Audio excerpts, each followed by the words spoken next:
ፋኖ የመሰለ አረንጓዴ ቢጫ ቀይ ባንዲራ እዚች ጋር ያሰረ ከዛ አንደኛው ደግሞ እንደዚህ ብሎ ተጋድሞ እጁን ይሰጠዋል ከዛ ያኛው በመጥረቢያ ይቆርጠዋል ከዛ የሚቆረጠውም ሰውዬ ደግሞ ወይ ምናምን አይልም አይንፈራገጥም ምን አይልም ቆራጩ የተቆረጠ እጅ ይዞ ይሄዳል እና ያንን ያዩ ሰዎች ብዙ ሰዎች ታመምናሉ ብዙ ሰዎች የዛን ቀን ደግሞ እኔ እንደ ድንገት የረፍት ቀኔ ነው ሰኞ ዶርዜ ማርያም ይናት እኔ ማርያም ናት ለኔ ረፍት ቀኔ ነው ወዲያም ወዲም አልልም አርፌ በነበርኩበት ያው የእድሜ ጉዳይ እንደምታዩት እንግዲህ አሁን 72 እየደረስኩ ነው 72 62 ነው 72 50 እንደዚህ ስለዚህ እስቲ ስኳሩ ምኑም ይታይ ብዬ እሱ ላይ ነበርኩኝ ማንፎሽ የለም ተባለ ቁጭ ብለን ስለ ይመጣ ጀመር ወሬዎቹ ልክ ማታ አካባቢ ለማክሰኛው መዘጋጀት ስላለብኝ ከፈተስ አድርገው የመልእክት ሳጥኖቼ በሙሉ ናትናኤል መኮንን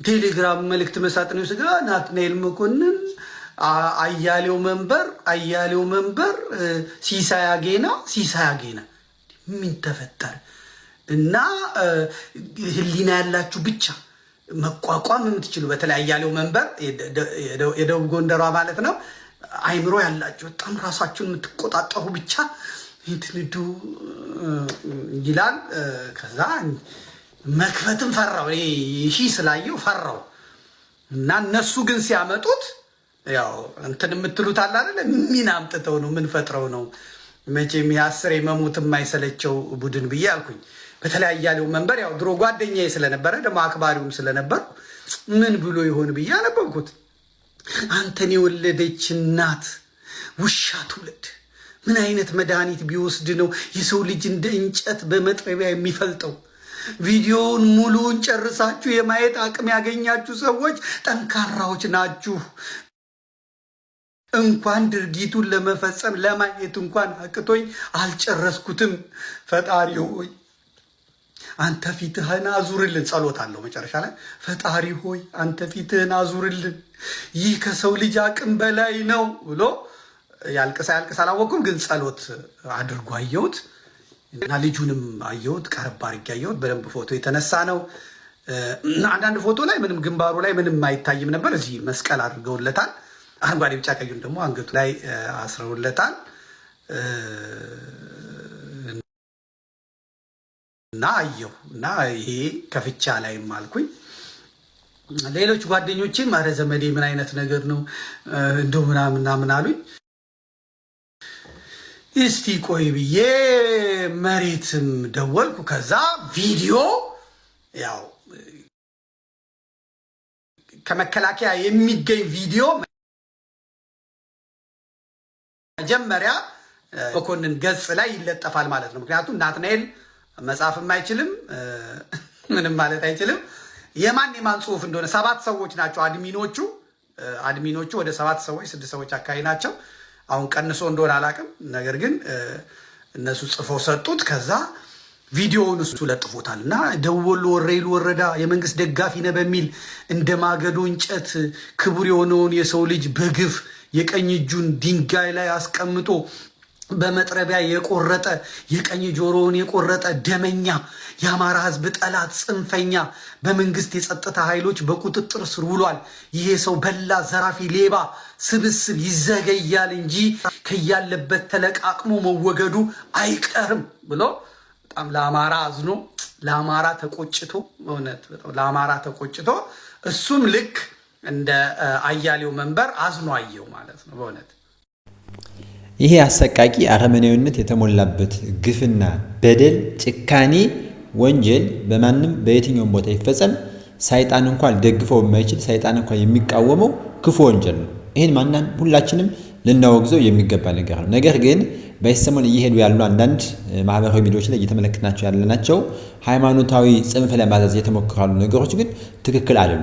እነሱ ምንድነው የተደረገ ያለው? መስቀሉ ግንባር ላይ የተደረገውን መስቀል በማክበብ አንገቱ ላይ ያደረገውን መስቀል በማክበብ ሌላ ትርጉም በመስጠት የሆነ አካልን ወይም ኦርቶዶክሳዊትን አካል ለማጥቃት ወይም ለመፈረጅ የተደረገ ያለው እንቅስቃሴ ይሄ ፍጹም ትክክል አይደለም። ምናወግዘው ነው። ምንም ጥያቄ የለውም። በዛም ቢባል ሃይማኖትን ሰበብ ያደረጉ የታጠቁ ሰዎች የሉም ማለት ነው። ምንም ጥያቄ የለውም። ነገር ግን በሃይማኖታቸው ኦርቶዶክሳዊ የሆኑ ሃይማኖታቸው እስልምና የሆኑ ሰዎች አሉ። ያ ማለት ሃይማኖታዊ መልክ አለው ማለት ግን አይደለም። ይህንን መገንዘብ ያስፈልጋል። ከዛ ውጭ ግን በነገ ሁሉ ሲያሸንጭ ወጋኝ እንደሚባለው ኦርቶዶክስን ለማጥቃት ኦርቶዶክስን ለመወንጀል የሚደረገውን ጥረት እጅግ በጣም እናወግዛለን። ትክክል አይደለም። ይሄንን ለዚህም ነው እንግዲህ ዘመድኩን በቀለ ከመስቀሉ ጀርባ ያለውን ስለ ልጁ ማንነት በደንብ የተናገረው ማለት ነው። እሱን የምናደምጠው ይሆናል። ይሄንን ሁላችንም ትክክል አለመሆኑን ልናወግዝ ይገባል። አንዳንድ ጽንፈኛ ሙስሊሞች እንዲህ አድርገው ኦርቶዶክስን ለማሸማቀቅ ምናምን የሚደረግ ሙከራ ፈጽሞ ይሄ የትም አያስኬድም ማለት ነው። የተደረገ ያለው ወንጀል እየተፈጸመብን ያለው ወንጀል ኦርቶዶክስ ያለ ቢበዛ እንጂ እንዲህ ያለውን ወንጀል የሚፈጽሙ ማንም የለም። ይሄ ቢፈጸም እንኳን ራሱ አንድ ግለሰብ ራሱን ነው እንጂ የሚወክለው እንደ ወንጀለኛ ሊጠየቅ ይገባዋል እንጂ ሌላ ትርጉም መስጠት ተገቢ አይደለም። ይቀጥላል ነው የያዘው እዛኛው ሲመታበትና እንትን ሲል ቪዲዮ አለኛልና ቪዲዮውን ደግሞ በምታዩት መልኩ ለጠፈው ማለት ነው። ቪዲዮውን ማየት ትችላላችሁ። ቪዲዮውን ፎቶውን ለጠፈ። ብልጽግና ትደግፋለህ በሚል እጅ ቆርጦ የጣለው የፋኖ አባል አረመኔያዊ ስራ ለማስተዳደር ሰዎች በጣም ያስቁኛል። ነገር ግን ተይዟል። ቪዲዮውን አይታችሁ ፍረዱ አለንና ቪዲዮውን ሰጠን ማለት ነው። እዛ ካመጣሽ ማርያም ታምጣሽ አለና ቪዲዮውን ወደ ማየት እንገባለን። ቪዲዮውን ወደ ማየት እንገባለን። እንግዲህ እጁን በካቴና ታስሯል። ለናትናኤል የተሰጠው እንደምታዩት አንድ ዙር እንሰማውና ከዛ ቃል በቃል ወደ መተንተኑ እንሄዳለን ማለት ነው። ጥያቄ ነው የምንጠይቀው ምን የምንለው። በነገራችን ላይ ይሄን የፈጸመው ሰው ፋኖም ቢሆን ሚኒሻም ቢሆን ፖሊስም ቢሆን ወታደርም ቢሆን እንዲህ አይነት ግፍ የፈጸመ እንዲህ አይነት አረመኔያዊ ስራ የሰራ ሰው ዳኞች በአስቸኳይ ተቋቁሞ የህግ ስርዓት መጠበቅ ስላለበት ማለት ነው። ዳኞች በአስቸኳይ ተቋቁሞ ችሎት ተቋቁሞ በቴሌቪዥን ቀጥታ ህዝብ እያየ ዓለም እያየ እንደ ሳውዲ አረቢያ አይደለም በሰይፍም በሉት አጠልጥላችሁም ስቀሉት። የአማራ ፋኖ እንዴት ወታደሮችን እንደሚንከባል የአማራ ፋኖ የተያዙትና የተማረኩት ያውቃሉ። ይሄ እንዲህ አይነት ጣባይ እንዲህ አይነት ነገር የለም። ከተገኘ ግን የሰው ስብስብ ነውና ሰው ውስጥ ያለ አውሬ ነውና ከተገኘ ግን አይደለም ፋኖቹ አርበኛ ዘመነ ቢሆን አርበኛ ሀብቴ ቢሆን አርበኛ ምሬ ቢሆን አርበኛ ደሳለኝ ራሱ ቢሆን በአደባባይ ይሰቀሉ፣ በአደባባይ ይገደሉ። አረመኔያዊ ድርጊት የሚፈጽም ማንም አካል ምህረት አይገባውም። ያውም በንጹሃን ላይ ጭካኔ የተሞላበት ስራ የሚሰራ ማለት ነው። ግን ይሄንን ጉዳይ ለማስተባበል የሚመጣው አካል ሌላ። እኔ ደግሞ የማይበት አይን አለኝ ለራሴ የተሰጠኝ ማለት ነው። እኔ የማይበትን አይን ደግሞ ራሱ ይመሰክራል። እንዴት እንደማየው ይመሰክራል። ለምሳሌ ጌታቸው ረዳ በዛ በጦርነቱ ወቅት መልካም የሆነውን መልካም ውሸት ይሄ የምለውን ነገር አይቶ ለጋዜጠኞች ቃለ መጠይቅ ሲሰጥ ታስታውሳላችሁ። ሁላችሁም ታስታውሳላችሁ። ጌታቸው ረዳ አሁን በማዲ በኩል እዛ ሄዶ እንግሊዝ ላይ እንትን ያለ አመጣኸው ቴክኒሽያን ጌቾ እንዲህ ይላል። እስቲ እንስማው። ጌቾ በባሉ እጁ 25 ጁን ተማረከ ነበር። እንደዚህ አይነት ተረት ለራሱ መሰፈራት ነው። እኔ ቲቪ ያለው አንዳንዴ ማለት ምንም ከሚለው ጋር አልስማማም።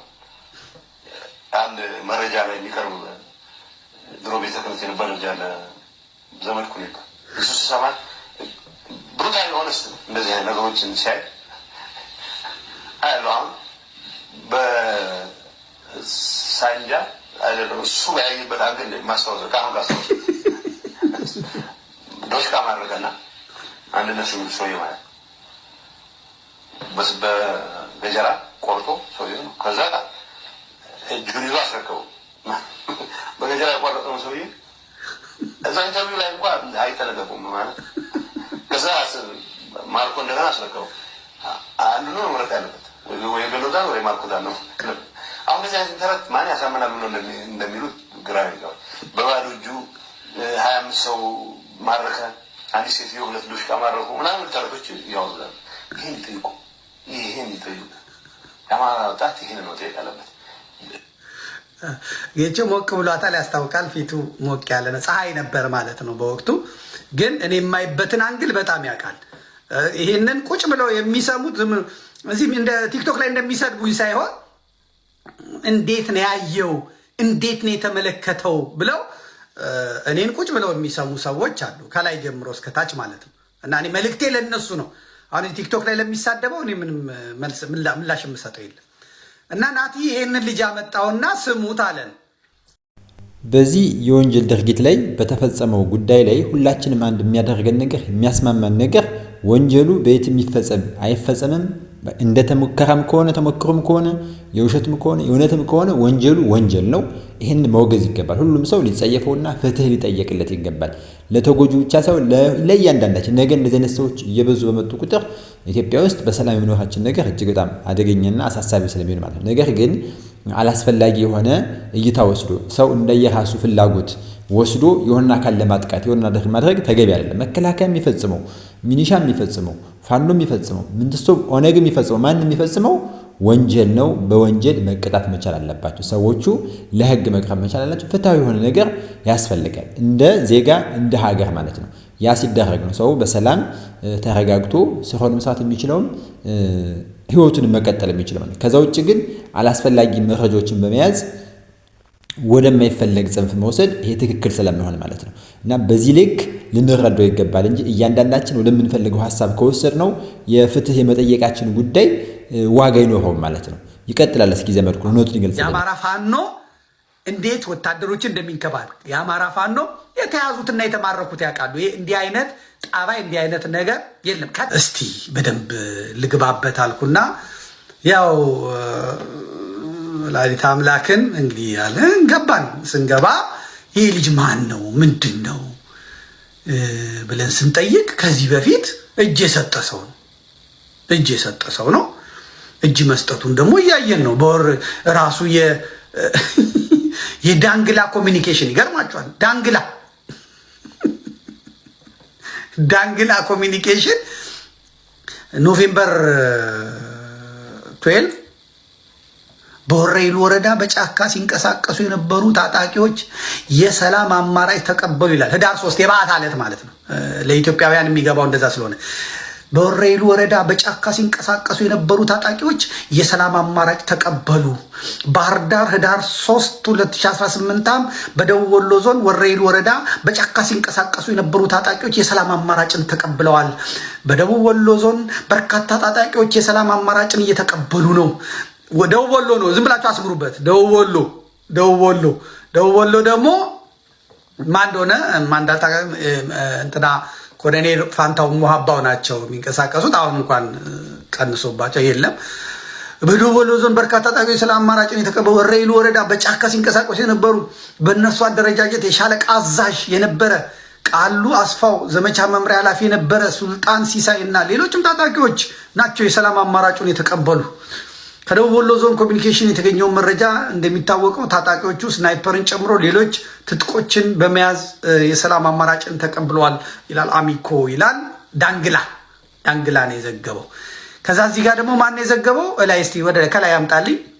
ደቡብ ወሎ ዞን ራሱ የብልጽግና ፓርቲ በወረኢሉ ወረዳ በ08 ቀበሌ ኬራ ማርያም እና ለገዲዳ ወረዳ ከሸከፍ ቀጠና ላይ ሲንቀሳቀስ የነበረው የዋስቴል ክፍለ ጦር ሰንጥቅ ሻለቃ አዛዥ አስፋው ገብረስላሴ ዙሮ አንድ ስናይፐር አንድ ካዝና ከመሰል 88 ጥይት እንትን ብሎ ገብቷል ይላል። እዛ ፎቶ ላይ ማን አለ? አራጅ አለ። የተመለከቱት አራጁ አለ። አይ ብልጽግና እዛው ፎቶ ላይ አራጁ አለ። እንደምትመለከቱት ቆሞም ተቀምጦም ሲቀበሉትም ምን ሲሉትም አራጆዬ አለ። ሰለ የተነሳ ምናምን አለ። ተቀብለውታል ማለት እንግዲህ መቼ ነው? ህዳር 3 የበዓት ዕለት ማለት ነው። እዚህ ጋር ደግሞ ማን የጻፈለት? የአማራ ሪጅን ፕሬዚዳንት የፕሬዚዳንቱ ጽህፈት ቤት ከባህር ዳር ማለት ነው ከባህር ዳር አዲስ አበባ ነው ባህር ዳር እንግዲህ አላውቅም በጫካ ሲንቀሳቀሱ ምናምን ገቡ ይላል። የገባው ልጅ ይዋል እጅ ቆራጩም እዚህ ገብቷል።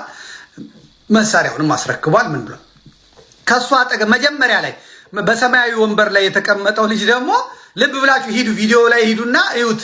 እጁን እንደዚህ የሰጠው ነው የተቆረጠ የተባለ ልጅውን እኔ አላወቅኩም። ብቻ እግዚአብሔር ይቅር ይበለኝ እሱ ላይ አላጣራውም። እና ይሄ ቆራጩ እንግዲህ አለ ማለት ነው። ሌሎች ደግሞ ይሄ ማን ነው እንደዚህ ያለው? ይሄኛውም ደግሞ ደወል ዞን ከላይ ያለው ማን ነው?